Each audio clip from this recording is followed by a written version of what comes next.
Most of us are told the same thing growing up. Eat your vegetables or your body will fall apart. But in the Arctic, where the ground's frozen and nothing grows, that advice doesn't really work. Yet somehow, people not only survived up there, they thrived. Let's start where it all begins. The Inuit, native people living in the frozen Arctic regions, have survived for thousands of years on what looks like a diet from another world. Their traditional meals consist almost entirely of meat and fish, mainly seal, whale, fish, and caribou. Broccoli and carrots would need serious winter coats to survive on an Inuit dinner table. What do Inuit meals actually look like? Seal meat serves as the main food in their diet, especially ring seal, which they can hunt throughout the year. They eat every part of the seal: the meat, the organs, the fat layer called blubber, and even the blood. Whale, especially the fatty blubber called muktuk, is another important food. Fish like Arctic char, salmon, and whitefish add variety to their meals, along with land animals like caribou when hunting is good. The most amazing fact is that more than 90% of traditional Inuit food energy came from animal sources. Most health experts today suggest that only 20 to 35% of our food energy should come from fat. The Inuit way of eating completely flips this idea upside down. How does a human body work without plants in the diet? The Inuit have developed special body changes that let them handle this high-meat, high-fat diet very well. Their bodies make more enzymes that help break down fat, and their livers process proteins differently than people who eat more varied foods. Research shows that the Inuit have bigger livers to handle all the protein and use fat-burning molecules more effectively for energy. Their bodies master using fat for fuel naturally, while many of us feel like crying after skipping bread for just one meal. A strange fact about traditional Inuit health is that despite eating huge amounts of fat, they have lower levels of blood fats and bad cholesterol than people eating modern Western foods. This mystery confused health experts until they found special genes that help Inuit process fish oils more effectively.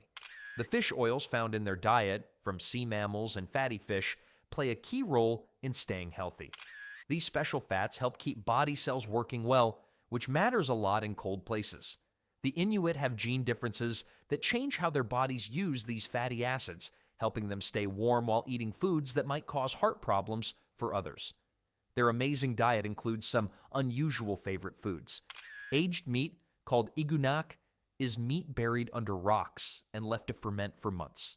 Another traditional dish is fermented fish heads buried in seaweed until they develop a very strong smell.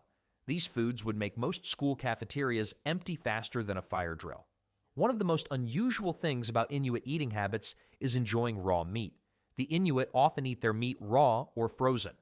Frozen raw caribou and fish, called quack, is considered a special treat. Raw meat sounds risky to most people, but in the very cold Arctic, harmful germs grow much more slowly, making it safer than it would be in warmer places.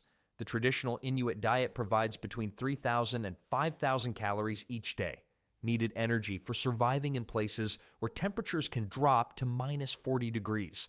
Anyone living in such extreme cold needs much more food energy to stay warm than someone living in a milder climate. With such a unique diet so different from what most of us know, you might wonder about other surprising ways the Inuit adapted to their meat-only meals. Their food choices solve problems most of us never even think about, and the way they did it is just as fascinating as what they ate. Eat your oranges or you'll get scurvy? This warning might sound familiar if you've ever studied pirates or old sailing ships. Scurvy, a disease caused by not having enough vitamin C, made sailors' gums bleed, teeth fall out, and old wounds reopen. It's like your body decides to uninstall itself one piece at a time. It was so common on long sea voyages that ships started carrying lemons and limes to prevent it. But what about the Inuit? With practically zero plant foods in their diet, they should have been walking examples of vitamin deficiency. Their food pyramid looks more like a meat mountain with a fish lake at the bottom. Yet when explorers met healthy Inuit communities, they found something unexpected. No signs of scurvy at all. This mystery puzzled health experts for years. The traditional food pyramid puts fruits and vegetables at the foundation because they provide essential vitamins our bodies can't make on their own. Vitamin C, in particular, seems impossible to get without plants. Oranges, strawberries, bell peppers, and broccoli are famous for being packed with it. The Inuit diet looked about as rich in vitamin C as a bowl of ice cubes. It's like they were playing nutrition on extreme difficulty mode, while the rest of us had training wheels. So how did they avoid scurvy while eating only meat and fish? The secret lies in what parts of animals they ate and how they prepared them. While muscle meat contains very little vitamin C, certain animal organs are surprisingly rich in it, particularly when eaten raw. The Inuit tradition of eating some foods uncooked wasn't just a cultural preference, it was a survival strategy. Most of us need cooking shows to try new recipes, but the Inuit were out here eating raw liver like it was a culinary breakthrough. Raw seal liver contains enough vitamin C to meet daily requirements. Just 100 grams of fresh seal liver provides about 25 milligrams of vitamin C, which is about 1/3 of what our bodies need each day. Whale skin, especially the outer layer called muktuk, is another vitamin C goldmine. A serving of raw muktuk provides similar amounts of vitamin C as an orange. Imagine going to a grocery store and the clerk suggests whale skin instead of oranges for your vitamin C needs. Fish eaten raw also retains moderate amounts of vitamin C. Here's the fascinating part. Cooking destroys vitamin C. Heat breaks down this fragile nutrient, which is why even meat-heavy Western diets don't provide much vitamin C. We cook almost everything. We're basically vitamin assassins with our frying pans and ovens. The Inuit practice of eating certain foods raw preserved these vital nutrients that would otherwise be lost. The Inuit also knew exactly which parts of the animals contained what their bodies needed. They prioritized organ meats, the liver, kidneys, and brain, which are much more nutrient-dense than muscle meat. These organs contain not just vitamin C, but also higher amounts of vitamins A, D, E, and K, plus essential minerals. Western kids turn up their noses at liver, while Inuit children saw it as the prize piece of the meal. Talk about different dinner table arguments. Meat itself isn't completely devoid of vitamin C when it's fresh. However, modern Western meat often sits in refrigerators or freezers for days or weeks before consumption, during which time vitamin C levels drop significantly. Traditional Inuit hunting meant eating the freshest possible meat, allowing them to get maximum nutritional value. There's another interesting twist to this story. The body's need for vitamin C actually changes depending on what else you eat. Carbohydrates and vitamin C compete for absorption in the body. They use the same pathways. On a high-carb diet, you need more vitamin C because less gets absorbed. On a very low-carb diet like the Inuits, the body becomes more efficient at using whatever vitamin C is available. This means the Inuit could stay healthy with less vitamin C than someone eating lots of bread, rice, and potatoes. Their bodies adapted to extract and use every bit of this precious vitamin from their food. Scientists studying traditional Inuit blood samples found that despite their seemingly vitamin-poor diet, they had normal levels of vitamin C. This wasn't because they had special genes, it was because they ate the right parts of animals in the right way. They were nutrition hackers before nutrition blogs even existed. Modern Inuit communities that have switched to processed Western foods have lost this protection. As store-bought foods replaced traditional eating habits, vitamin deficiencies started appearing for the first time. Turns out trading seal liver for Fruit Loops wasn't the nutritional upgrade it seemed to be. The story of Inuit nutrition teaches us something important. Nature often has solutions we don't expect. While nutritionists were busy drawing food pyramids with fruits at the bottom, the Inuit had found their own path to getting essential nutrients. Their solution wasn't just about avoiding scurvy, though. The high-fat, high-protein diet did something else to their bodies that modern dieters try to achieve through careful planning. Your body is like a car that can run on two different fuels.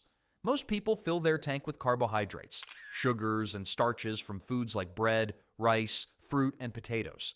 But what happens when those fuels aren't available? This is where the Inuit diet gets really interesting. When you eat almost no carbohydrates, as the Inuit traditionally did, your body switches to its backup fuel system. This state is called ketosis, a natural process where your body burns fat instead of sugar for energy. Most people today try fancy diets for months to reach ketosis, while the Inuit achieved it by simply living where pasta couldn't grow. In ketosis, your liver turns fat into small molecules called ketones, which your brain and other organs can use for fuel. It's like your body has a built-in energy converter that kicks in when carbs aren't available. The Inuit lived their entire lives in this state without even knowing it had a special name. The shift to fat burning doesn't happen overnight. When modern people first cut carbs, they often feel tired and foggy, nicknamed the keto flu. But the Inuit never experienced this because their bodies were adapted to ketosis from childhood. Their metabolic flexibility was developed over thousands of years of eating this way. What's fascinating is that ketosis changes how your body works in several ways. First, it makes you much more efficient at using fat. The Inuit could go for long stretches without food while hunting because their bodies were excellent at tapping into fat stores when needed. When we skip lunch, we get cranky and lightheaded. When the Inuit missed a meal, their bodies just shrugged and grabbed energy from their fat reserves like taking money from a savings account. Research shows that people in ketosis often have steadier energy levels throughout the day. Without carbohydrates causing blood sugar spikes and crashes, the Inuit could maintain high energy levels during long hunting trips across the ice. They didn't experience the mid-afternoon energy slump that sends many of us reaching for coffee or snacks.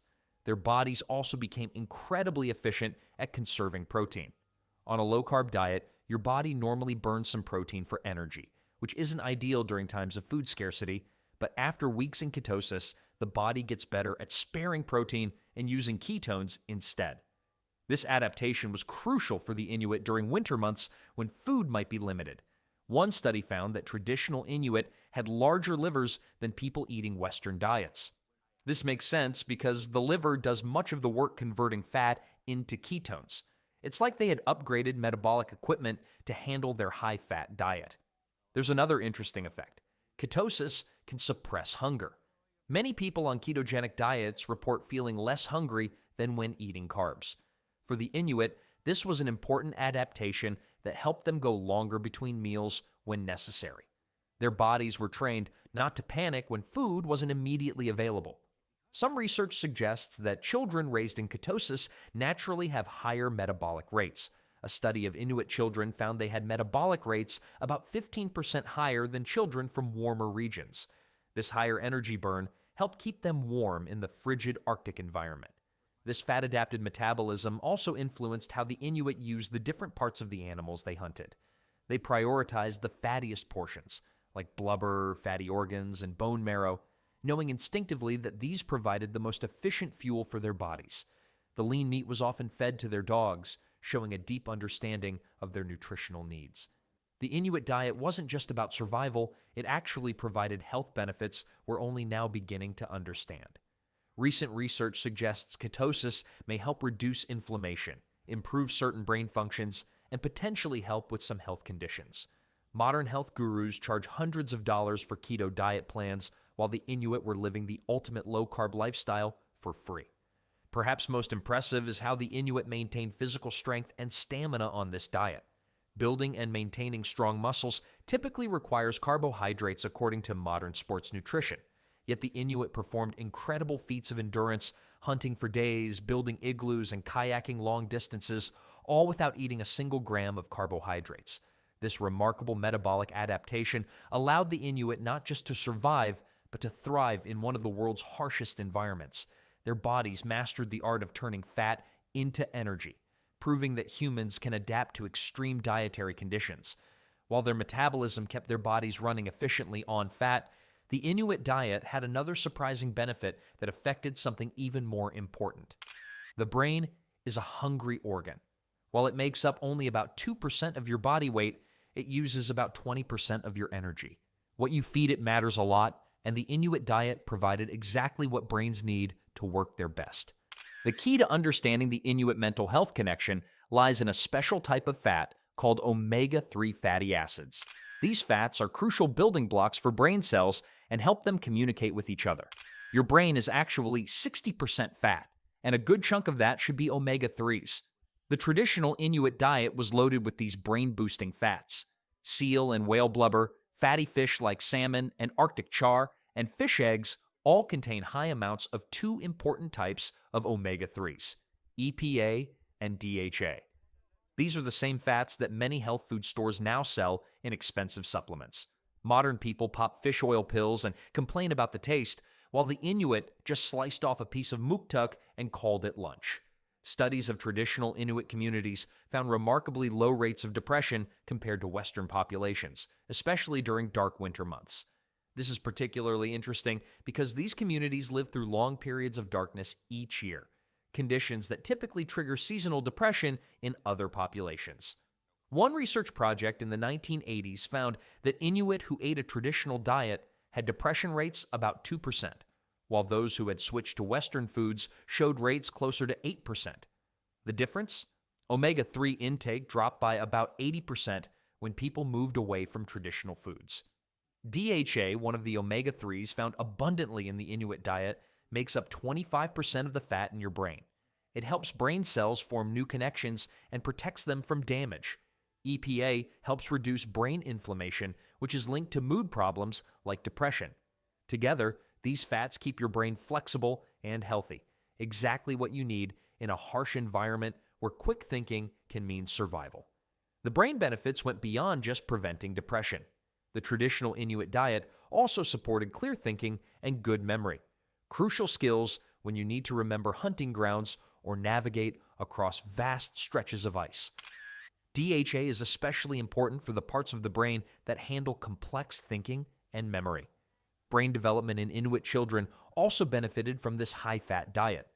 Omega-3s are vital during pregnancy and early childhood when the brain is growing rapidly. Inuit mothers would typically eat extra amounts of fish and blubber during pregnancy, giving their babies' brains the building materials needed for optimal development. Studies show that infants who get more omega-3s often have better attention spans and learning abilities later in childhood. While modern parents worry about getting their kids to eat brain-boosting blueberries, Inuit kids were getting their brain power from strips of whale fat. The mental clarity provided by the Inuit diet also came from its effects on blood sugar. The steady energy from fat prevented the blood sugar crashes that can cause mood swings, irritability, and brain fog. This meant more stable moods and clearer thinking throughout the day. When your survival depends on making good decisions in a dangerous environment, this kind of mental stability is priceless. There's also evidence that ketones, the fuel molecules produced on a very low-carb diet, may have protective effects on the brain. Some research shows that brains actually run more efficiently on ketones than on glucose in certain situations. For the Inuit, this meant their brains had access to a premium fuel source all the time. Beyond omega-3s, the Inuit diet provided other nutrients important for brain health. Vitamin D from fatty fish helped mood regulation during dark winter months. B vitamins from organ meats supported nerve function and helped produce brain chemicals that regulate mood.